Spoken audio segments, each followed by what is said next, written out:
Seja bem-vindo ao curso Professores Apaixonados. Que bom que você está por aqui nesse dia especial, onde nós nos reunimos como classe de professores apaixonados, você aí e a gente aqui também. Eu queria te apresentar os convidados de hoje. Essa aqui é a nossa primeira aula, vem aí uma sequência que você vai aproveitar muito, vai saber tudo sobre como dar estudos bíblicos, como cumprir a missão, também além da escola sabatina, fora das quatro paredes da igreja.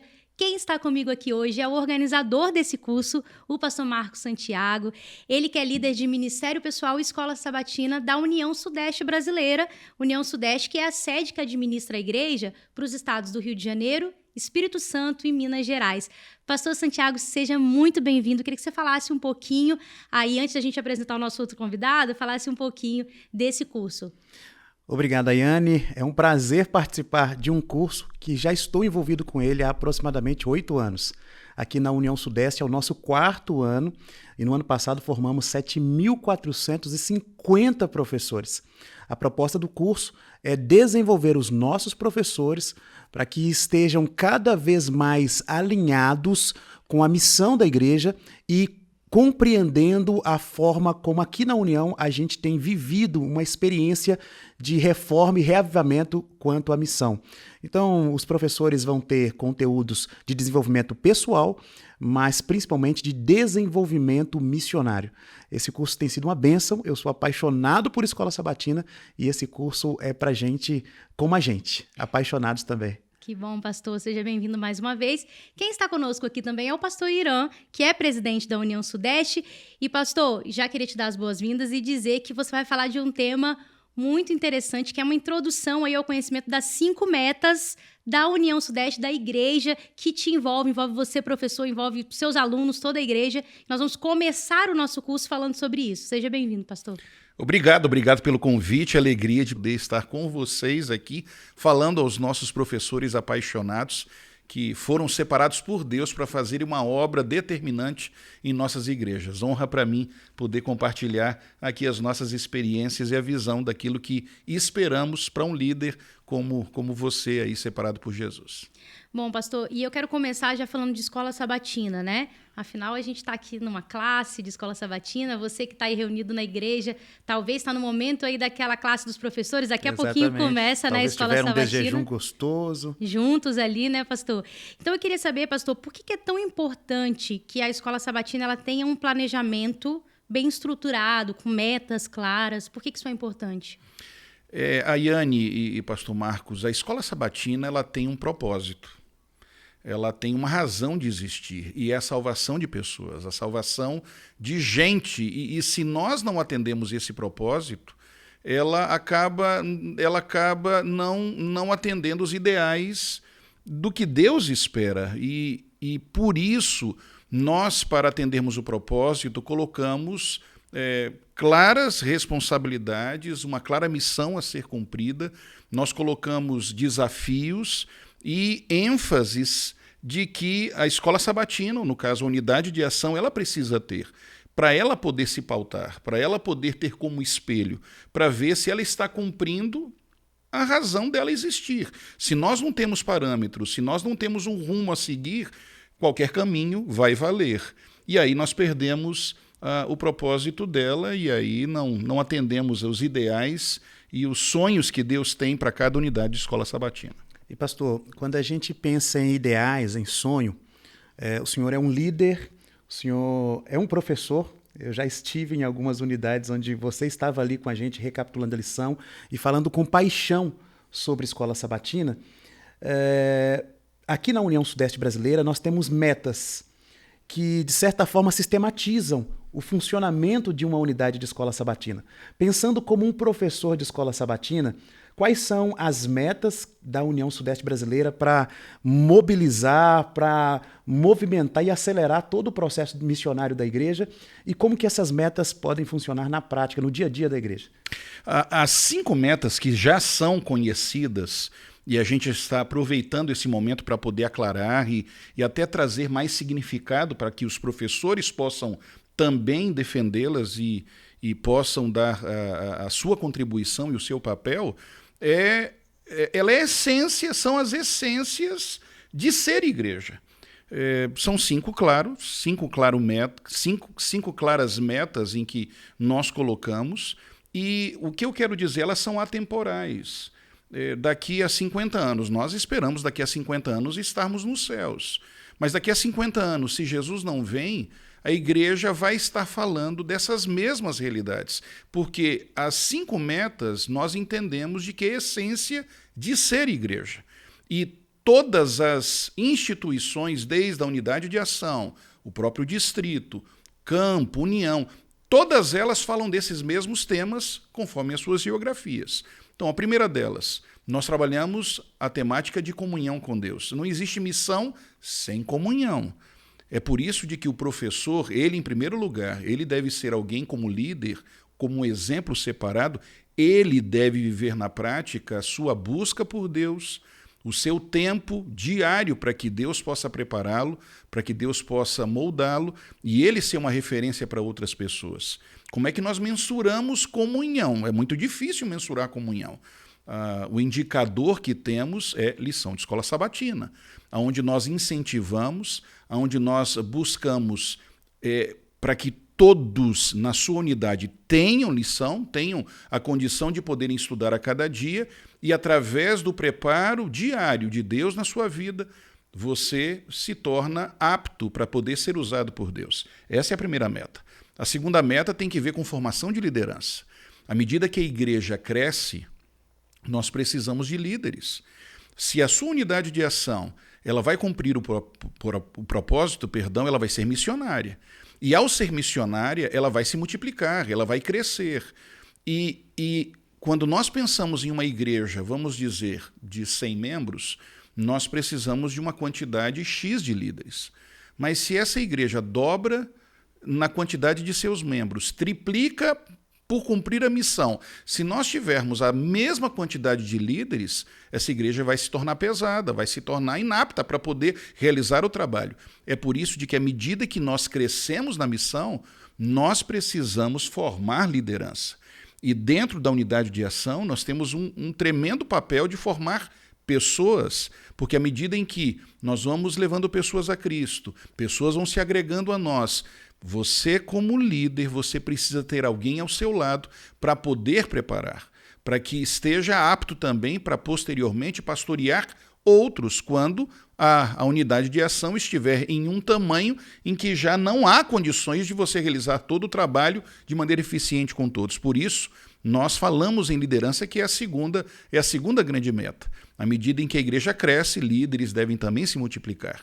A terceira meta tem que ver com a missão e nós mensuramos, mensuramos quando nós olhamos a quantidade de pessoas que estão dentro da unidade de ação e que estão ministrando a Bíblia a outras pessoas, estão compartilhando o seu conhecimento.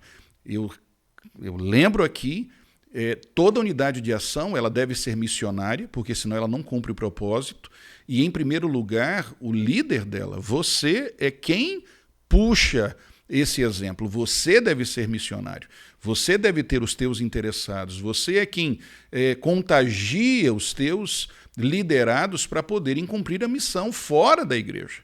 E ao fazermos isso, nós olhamos a quantidade de pessoas que estão envolvidas, porque o que nós mais queremos é o máximo de pessoas compartilhando o evangelho. A serva de Deus, ela diz, todo aquele que nasce no reino de Deus, nasce como um missionário. A gente tem que entender de que enquanto alguém não leva outra pessoa a Cristo, ela não está madura, o processo de discipulado ainda não está pronto. E por isso você tem um papel importante para poder envolvê-la. A terceira realidade, ou melhor, a quarta meta, tem que ver com a quantidade ou o tamanho do nosso impacto. Uma coisa é quando você tem 2 da sua unidade ministrando a Bíblia para 3, 4 pessoas. Outra coisa é quando nós olhamos o tamanho do impacto que estamos realizando com a quantidade de interessados que nós estamos conseguindo alcançar. E ali nós conseguimos ter uma medida de direção em relação ao sonho que temos de batismos da nossa unidade. Nós sabemos de que nem todas as pessoas elas vão ser batizadas. Nós esperamos que sim, mas nem todas aceitam o apelo.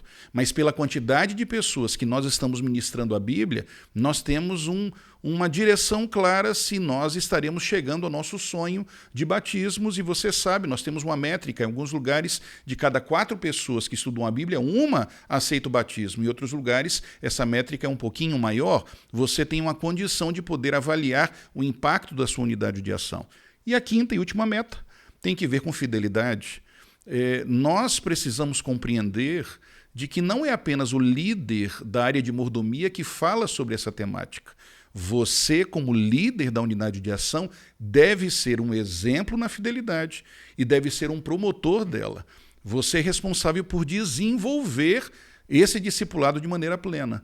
E nós não formamos discípulos maduros se eles não são fiéis.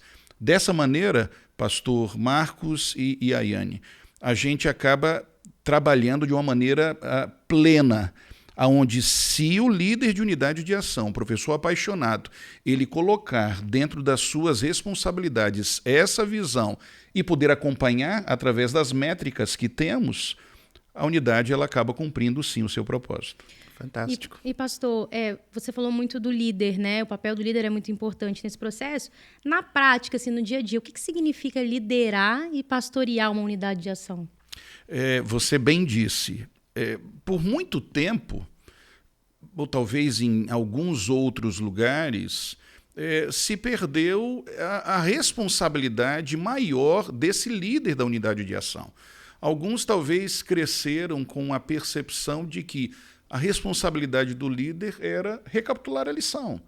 Ter alguém que conhecia um pouco mais da Bíblia, ter alguém que conhecia um pouco mais desse conteúdo teológico para poder compartilhar no sábado.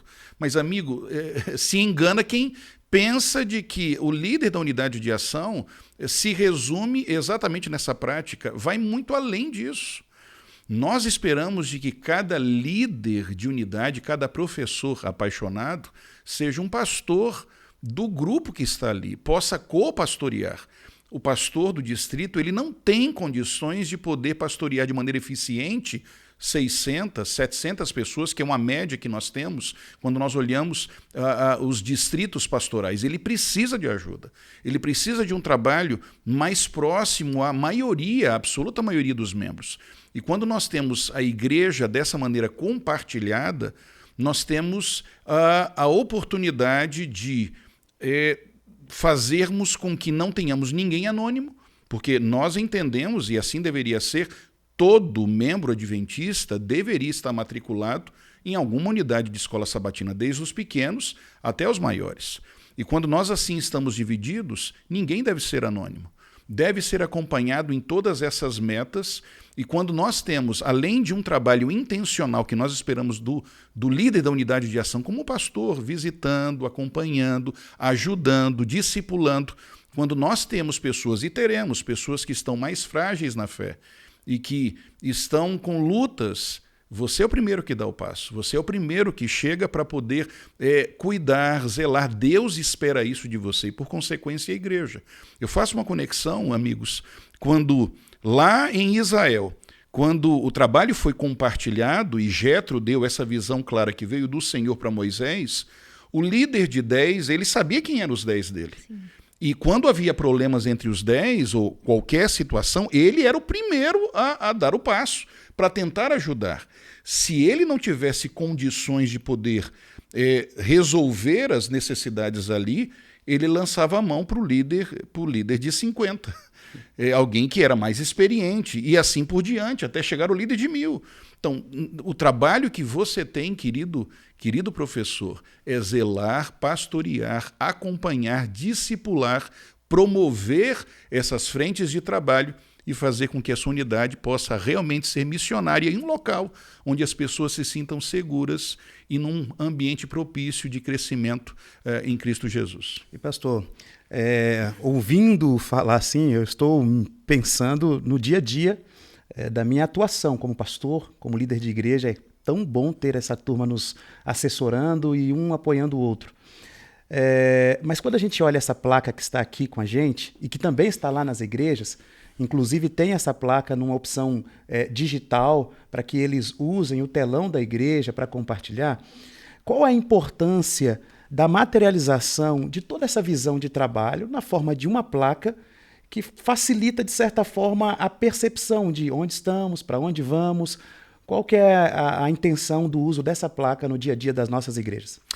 Veja, existe uma máxima que diz assim, se o jogo é para valer, a gente muda a maneira como nós estamos nos comportando, a maneira como nós estamos trabalhando. Essa placa, ela ajuda a nos dar direção, ela nos dá propósito, ela dá ferramentas para que nós possamos ter um comparativo para ver se nós estamos indo no rumo certo ou se nós não estamos vivendo conforme o propósito da razão da existência da unidade de ação de escola sabatina. Então, vocês já ouviram seguramente falar, a placa ela tem a oportunidade de nós colocarmos os nossos sonhos, os nossos desafios, termos ali a visão clara, quem são aqueles que estão ministrando a Bíblia. Nós temos a oportunidade de poder orar pelos interessados da nossa unidade, porque eu tenho ali liderados que estão estudando a Bíblia, mas passa a ser a responsabilidade e o desafio da unidade inteira. São pessoas por quem nós estamos intercedendo, nós queremos ver essas pessoas se entregando a Cristo Jesus. E através desse acompanhamento, nós trazemos uma condição de um acompanhamento, ou seja, do líder ter uma visão clara que pode ser compartilhada se nós estamos indo no rumo certo ou se na realidade nós não estamos atendendo o propósito. Essa placa, ela traz para a unidade de ação direção e ela traz velocidade, principalmente para o líder, você, professor apaixonado. O pastor Santiago ficou feliz ali, tá vendo, pastor? Ele gosta dessa placa. A gente está apresentando ela pela primeira vez aqui nesse curso, né, pastor? Mas você vai ver aí, você que está nos assistindo, que ela vai nos acompanhar ainda. Vamos falar um pouquinho mais dela. Bom... Posso fazer uma outra ilustração? Pode. Você como professor apaixonado dentro de uma unidade de ação. Imagine que a sua unidade de ação é um carro. Ok? Ele tem uma direção para poder chegar, tem um propósito, logicamente, tem uma razão de poder existir. Como é que é dirigir um carro sem ter volante e sem ter um controle de acelerador? Quando nós não utilizamos essas ferramentas, nós estamos num carro, a que velocidade? Com que direção? Essa placa, quando ela é bem usada, ela lhe traz um volante nas mãos e ela lhe traz uma velocidade que nós esperamos. Lembremos, nós temos pressa de ver Jesus voltando e cabe Amém. a todo cristão não somente aguardar, mas apressar a volta de Cristo Jesus. Amém. É isso que a serva de Deus lembra. Amém. Bom, estamos partindo aqui para o final, pastor Aram, mas antes temos um desafio para você. Chegou a parte daquelas palavras finais na entrevista ping-pong. Ok? Eu vou começar uma frase e você completa ela. Mas tem que ser uma resposta bem pontual, viu, Ok. pastor? Ok. Vamos lá. A primeira, ser professor da escola sabatina é? É ser um pastor de pessoas a quem Deus coloca nas tuas mãos. E pastorear a unidade de ação É poder se entregar, amar aqueles a quem Deus tem confiado a você, os ajudando a crescer em Cristo Jesus e serem também discipuladores de outros. Muito bom. A missão de cada aluno da escola sabatina é? Salvar pessoas. A unidade de ação ela não pode ser um fim em si mesma. Ela existe para poder impulsionar a todos para poderem salvar do lado de fora da igreja. Muito bom. Pastor, eu queria que você deixasse aí, então, para quem está nos assistindo, um apelo final, né? Com base no ideal das 5 metas, qual que é o apelo que você faz para esses professores que nos assistem hoje? Querido professor apaixonado, nós queremos que a sua unidade de ação seja uma unidade de bênçãos, um local onde Deus possa tomar posse de você, bem como dos seus alunos, dos seus liderados. Para isso, para que a sua unidade possa ser plena, as 5 metas devem ser vividas, em primeiro lugar, na sua vida, e devem servir como um direcionamento, como um guia claro daquilo que a sua unidade deve buscar. E ao você usar essa placa e essa visão, seguramente a sua liderança fará muita diferença na vida dos teus liderados, no desenvolvimento deles e, por consequência, na vida de toda a igreja. Amém. Bom, antes de terminar, como esse é o primeiro, né, a primeira aula, você que está nos assistindo nessa semana de lançamento, você pode estar assistindo esse conteúdo em outra data, mas na semana de lançamento, nós queremos te dar um presente. Pastor Santiago, bonitas camisas, né? Essa camisa está linda e eu quero sortear 50 camisas dessas. 50 camisas, então. É só o pessoal agora olhar o QR Code que está aparecendo aí na tela. Você vai fazer o planejamento de ações com base na aula do pastor Irã, vai colocar o nome dos professores que estão aí com você assistindo a essa aula. E aí, Ayane? E aí é só ir no Adventista Sudeste, @Adventista Sudeste, lá no Instagram. E no final dessa semana, do primeiro, né, do lançamento da primeira aula, nós vamos fazer um sorteio especial e vamos divulgar os 50 nomes vencedores, então, dessas camisas. E aí o pastor Santiago vai mandar, né, pastor, depois? Com certeza, vou mandar e vou fotografar você usando essa camisa. Exatamente. Bom, obrigada, gente. Obrigado, pastor Irã. Obrigado, pastor Marcos Santiago. Agradecemos também a sua presença. Espero que você continue conosco, que vem mais aulas por aí para te capacitar, para te incentivar a fazer um trabalho muito bonito de missão na sua unidade de ação, na sua igreja e aí na sua comunidade. Um abraço e até a próxima.